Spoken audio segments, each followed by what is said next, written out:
Hai sobat semua, apa kabar? Baik kan? Semoga kalian semua sehat selalu, bahagia selalu dan banyak rezeki. Kali ini Mimin mau melanjutkan cerita dari novel Ternyata Suamiku Penguasa. Semoga cerita ini bisa menghibur kalian semua ya, dan bisa menemani hari-hari kalian semua. Oh iya, jangan lupa bantu like dan komen ya biar Mimin tambah semangat uploadnya. Kalau begitu yuk langsung saja ke ceritanya, cekidot.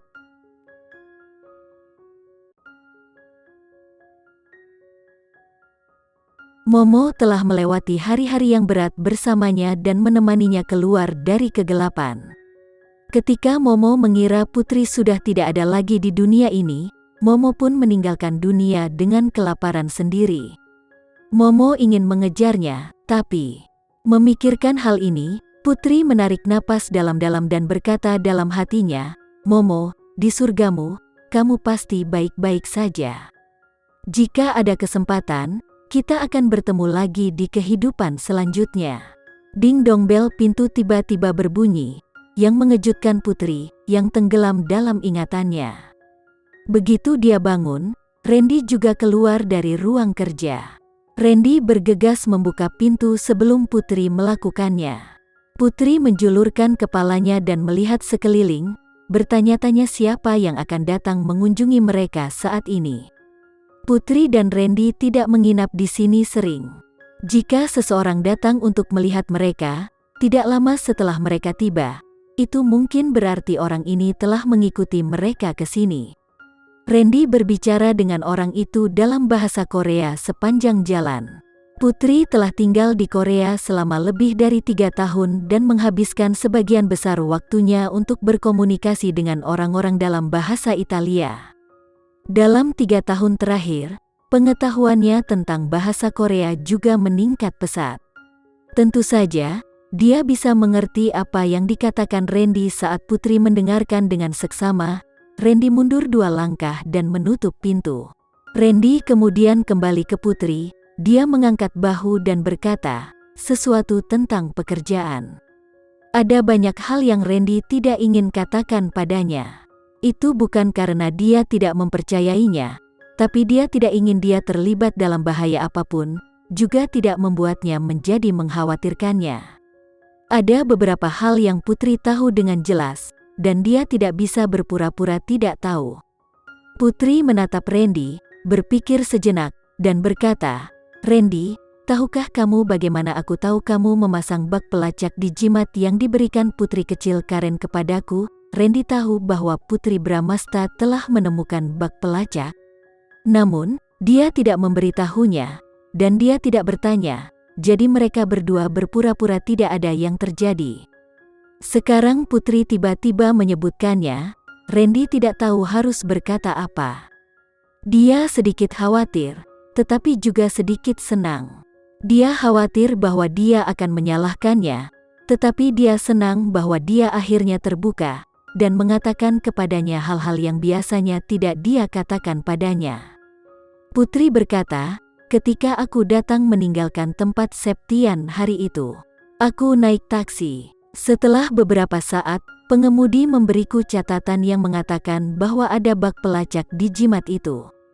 Siapa sopir itu? Putri mengangguk dan berkata, Randy, hanya sedikit orang yang tahu bahwa kamu memasang bak padaku.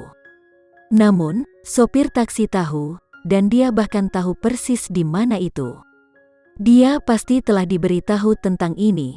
Putri memandang Randy dan mengerutkan bibirnya. Setelah beberapa saat ragu, dia berkata, untuk menebak dengan berani, aku pikir kamu ada tahi lalat yang menyamar di sekitarmu.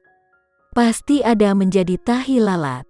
Kalau tidak, bagaimana orang tahu detail ini dengan begitu jelas? Sopir taksi itu bahkan berpura-pura baik dengan memberitahu Putri tentang bak itu, padahal sebenarnya dia ingin memprovokasi hubungannya dengan Randy. Dia sangat senang bahwa dia telah mengikuti hatinya, bahwa dia tidak disesatkan oleh mereka yang ingin membahayakan pernikahan mereka. Dia senang dia tidak menyalahkan Randy atas semua ini. Sekarang setelah dia mendapatkan kembali ingatannya sebelumnya, dia akhirnya tahu betapa Randy sangat peduli padanya. Ketika dia mengalami mimpi buruk di tengah malam, dia akan memanggilnya untuk membangunkannya. Itu adalah bukti bahwa dia peduli padanya sepanjang waktu. Itulah mengapa telepon akan datang tepat waktu di tengah malam. Yah, aku akan menyelidiki masalah ini. Jangan khawatir tentang itu. Ketika Randy tahu bahwa Putri telah mengeluarkan serangga dan pergi ke Midwest sendirian, dia juga tahu bahwa pasti ada tahi lalat di sekitarnya, tetapi dia tidak mengatakan apa-apa karena dia tidak ingin memperingatkan tahi lalat. Dia sedang menunggu kesempatan yang cocok. Pada saat itu, dia akan membawa mereka keluar dari tempat persembunyian mereka, sehingga tahi lalat tidak punya tempat untuk bersembunyi. Berbicara tentang tahi lalat, Randy masih tampak santai seolah-olah dia tidak terlalu peduli tentang itu, tetapi Putri mengkhawatirkannya. Pikiran bahwa selalu ada sepasang mata yang menatapnya di belakang punggungnya dan mengawasi setiap gerakannya setiap saat membuatnya takut. Putri melanjutkan, "Randy, berjanjilah padaku, apapun yang terjadi, tolong lindungi dirimu. Jangan lupa bahwa kamu memiliki putri kecil kita dan aku." Randy mengusap kepalanya dan tersenyum lembut. "Apa yang bisa terjadi padaku? Lihat omong kosong apa yang kamu katakan. Ayo makan malam dulu, Randy." Putri Bramasta melemparkan dirinya ke arahnya dan memeluknya. "Mari kita bicara dengan baik dulu. Kita bisa makan malam setelah itu." "Apa yang ingin kamu katakan?" tanya Randy.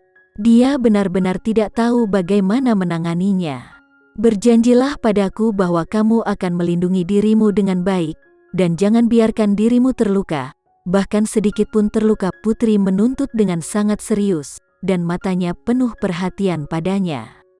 Randy mengusap kepalanya dan berkata dengan senyum lembut, "Aku akan melindungi diriku sendiri. Aku baik-baik saja." Karena hanya ketika dia terlindungi dengan baik, dia akan memiliki kemampuan untuk melindungi keluarganya. Randy mengangkat wajah Putri, membungkuk, menciumnya di antara alisnya, dan berkata, "Putri, pegang erat-erat tanganku dan jangan lepaskan." "Aku tidak akan melepaskanmu." Putri mencondongkan tubuh ke depan untuk menciumnya lagi, tetapi sebelum dia bisa, dia sudah dicengkeram ke dalam pelukannya. Randy memegang kepala Putri dan menatapnya dengan tenang, yang membuatnya sangat malu sehingga dia dengan cepat menutup matanya. Wajahnya merah seperti apel, menunggu dia untuk memanennya. Randy tidak bisa menahan tawa. Bibirnya yang tipis menutup ke bibirnya, dan dia menciumnya dengan lembut, merasakan rasanya yang unik dan luar biasa. Ciuman itu berlama-lama, lembut, dan memabukkan. Setelah sekian lama, Randy melepaskan Putri. Dia tidak bisa menahan untuk tidak menciumnya dan memanggil namanya dengan suara rendah, "Putri. Berjanjilah padaku bahwa kamu tidak akan peduli tentang apapun. Serahkan semuanya padaku." Bagaimana dia bisa membaca pikirannya, pikir Putri. Tepat ketika dia akan mengambil tindakan, dia memintanya untuk tidak peduli tentang apapun. Namun, dia memang mengalami penderitaan itu. Dia telah menderita kerusakan yang tak terlupakan sehingga dia tidak bisa melupakannya bahkan jika dia mau.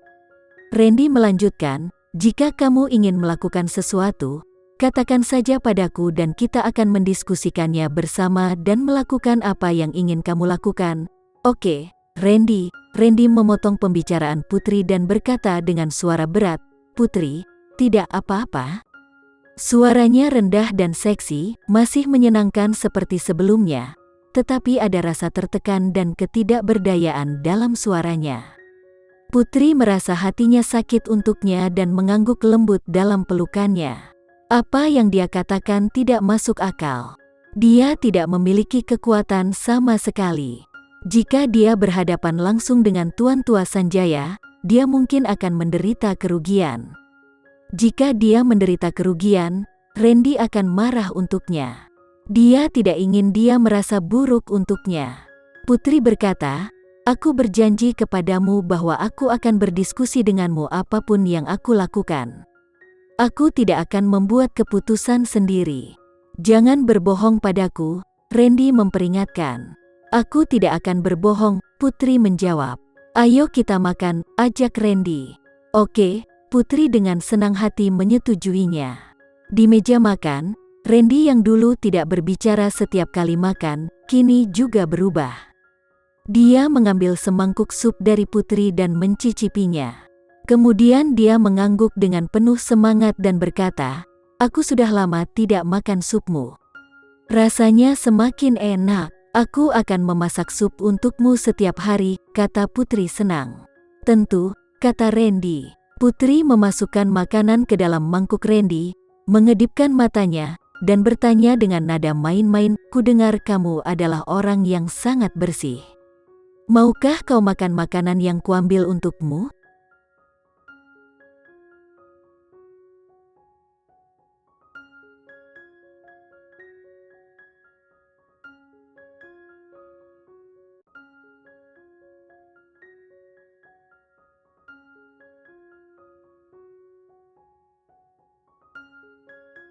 Sekian dulu ya cerita kali ini, kita lanjutkan lagi ceritanya di lain waktu.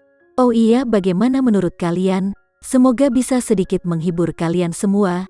Jangan lupa like, share dan komen ya. Untuk teman-teman yang baru nonton jangan lupa subscribe-nya.